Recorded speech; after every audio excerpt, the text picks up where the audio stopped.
How's it going? Welcome back to another episode of the Bodacious Rant with Burn and Rye. I hope everyone is having a great 4th of July weekend. Unfortunately, I have to go to work the day before, the 3rd, before Tuesday. But I have Tuesday off, so, it works. But, when holidays fall in the middle of the week, they should give us the day before and the day after off. I think we can all agree that that'd be awesome. Paid time off. Honestly, yes, that would be. But they won't do it. Most companies won't just because they want that money. So it is what it is. And they don't want to pay people for that. So it is what it is. But now that we are entering July, half the year of 2023 is already over, which is always a scary thing. Just looking back is like, man, crazy. Yeah, the year's just going by so fast. We got you know what? Never mind. I don't want to say it now because I'm going to put into reality that the holiday season and everything is literally right around the corner. Like 4 months from now, we're literally going to have Dune Part 2 come out, which I'm super excited for. So, it's like when if we blink, it's going to be December, like as soon as we know, and it's going to be crazy. I'm scared. I don't want it to be December. We're getting old, Bernie. Oh my God, it's happening. It does happen. Yeah, you're right. But as always, this is our third mid-year review, just because we like to think where the movie season is so far, and just we want to see what everybody else, what you guys think. We share our thoughts. We want you to share your thoughts on your favorite movies. And given it's a half-year point, we're just gonna do a quick top 5. What do you say, Bern? You ready? Yeah, I mean, it's been a really cool year so far, and it looks like the back half is going to be great too. So, yeah, ready to talk about like what we've enjoyed up to this point. Absolutely. Well, my top 5, I'll go in reverse order. So, like, from, least favorite to 5 to 1? Yeah, 5 to 1. So I definitely am going to put Sisu as my number 5 one. That was a pretty solid movie. I haven't seen it since the theater. I kind of wish I saw it more than once, but that's kind of why I'm leaving it up there. Where the other 4, I definitely saw either multiple times in theaters and enjoyed it, or multiple times at home. And that's going to be Ben Affleck's Air, which was about Michael Jordan signing on with Nike and the Nike basically revolutionizing the shoe industry.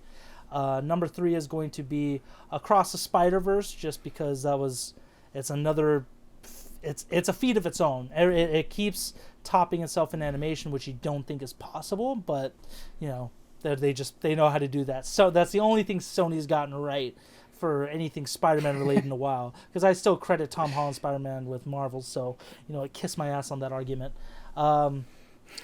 Number 2 for me is John Wick Chapter 4, because man, that was such a great movie, such a great, like, I wish I could say send off, but we can't, because John Wick Chapter 5 is coming. Whether that's going to be a sequel or a prequel, that's up in the air. That's up to Stahelski and Keanu to figure that out. God forbid.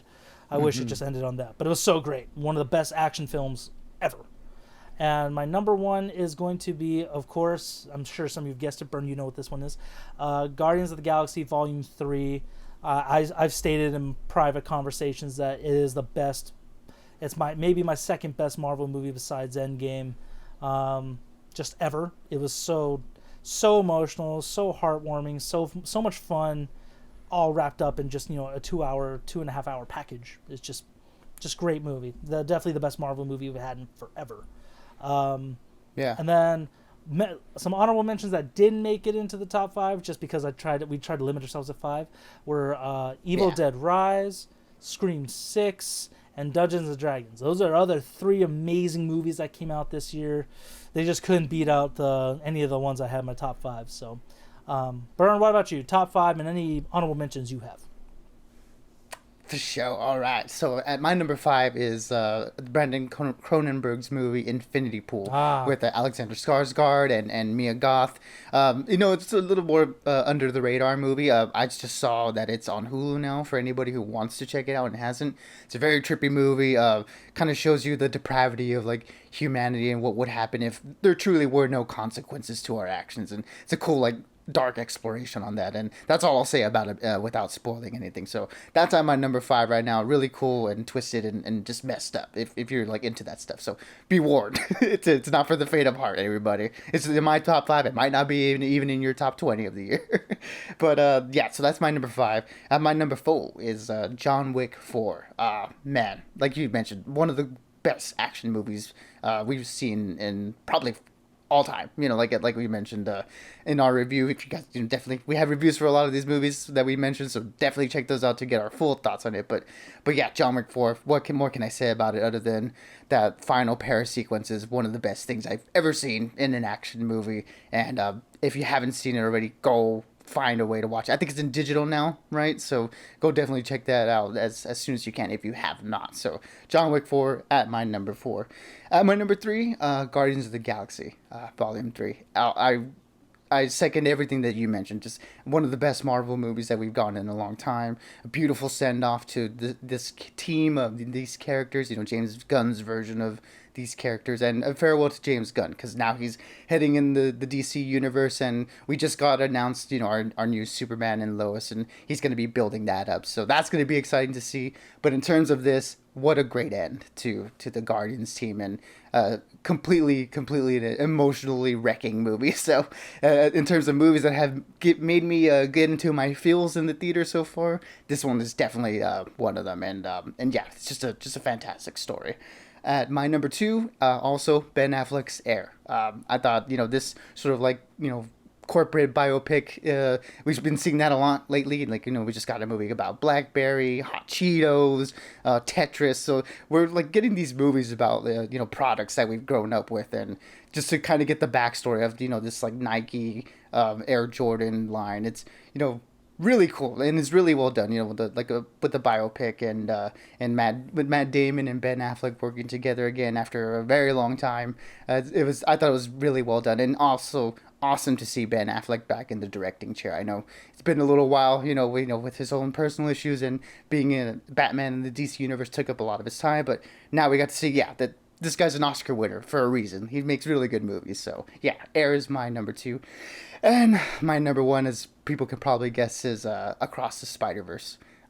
What a fantastic movie. The animation is, like we mentioned in our review, second to none. And it's just incredible to see. I saw it a couple times in theaters, and every time it's just like the first one. And the more you watch it, the more you pick up in terms of things that are in the background. And just the story itself is just very solid and really, really well told. And in terms of all these multiverse stories that we've been getting this last couple of years, these two Spider-Verse movies are certainly the top of those. I think easy, along with Everything Everywhere All at Once, I'd say. But yeah, right now, Across the Spider-Verse is my number 1, and it's going to be a tough task for the movies coming up to knock it down. But we are going to get some great ones coming up, so we'll see where the list ends up with at the end of the year. But honorable mentions: Evil Dead Rise.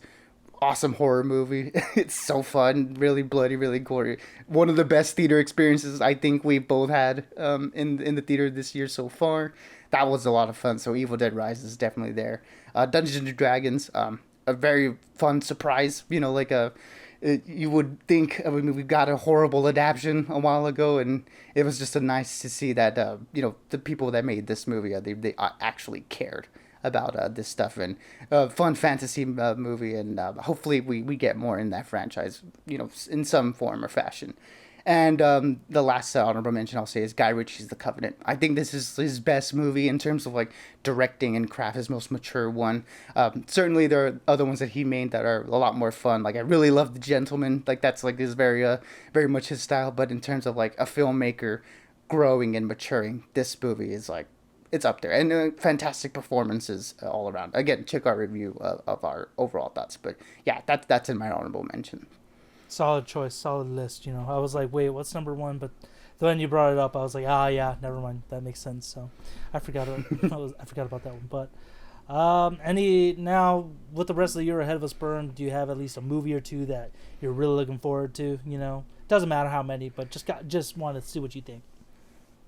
I mean, there's probably a lot of crossover in the ones I'm about to mention, but we're getting a handful of them in this month alone. I mean, Mission Impossible, that one I'm really looking forward to.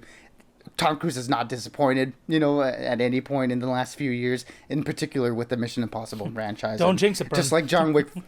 I know, hopefully not. But I mean, early reactions have been very, very, very positive for that movie. So looking forward to that one for sure.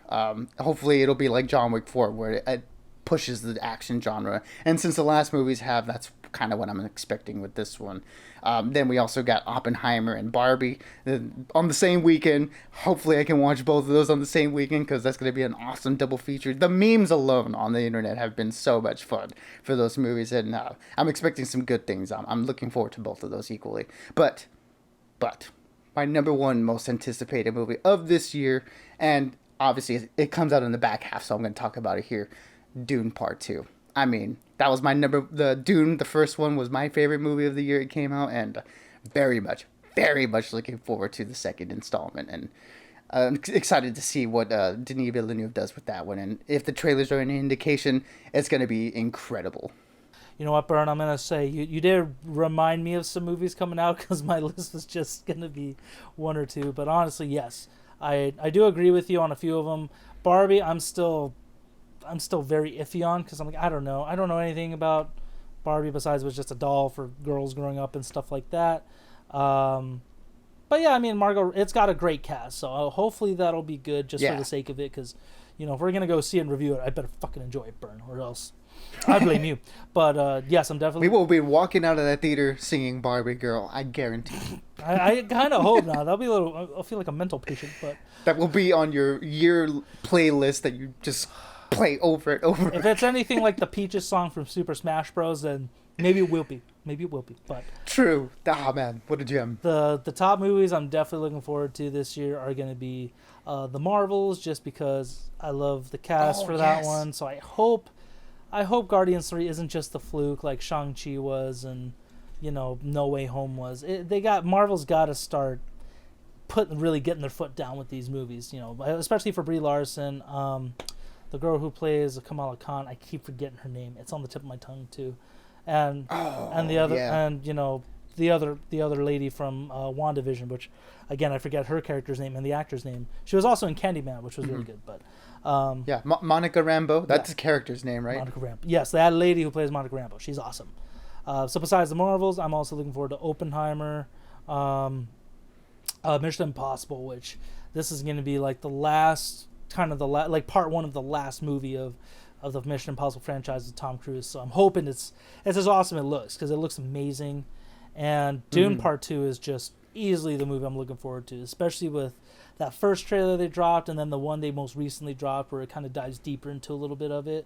I still encourage everyone to see that movie. I know people think, it's 2 hours, it's slow. And I'm like, a little bit, but honestly, I would look at it more as like a contemporary version of Star Wars, more so than Star Wars actually is. So it's epic. Definitely check out our review for the old Dune that came out a few years ago, because it's still a good review. Let's not kid ourselves. We age like fine wine, but I mean, I believe that was both of our favorite movies of that year. I mean, I know it was mine. I'm pretty sure it was yours too. Yeah, I know. Honestly, I don't remember 2021, but that is easily one of the best movies of that year. I can't think of anything that really came out that could have beat it. So yeah, probably number one too.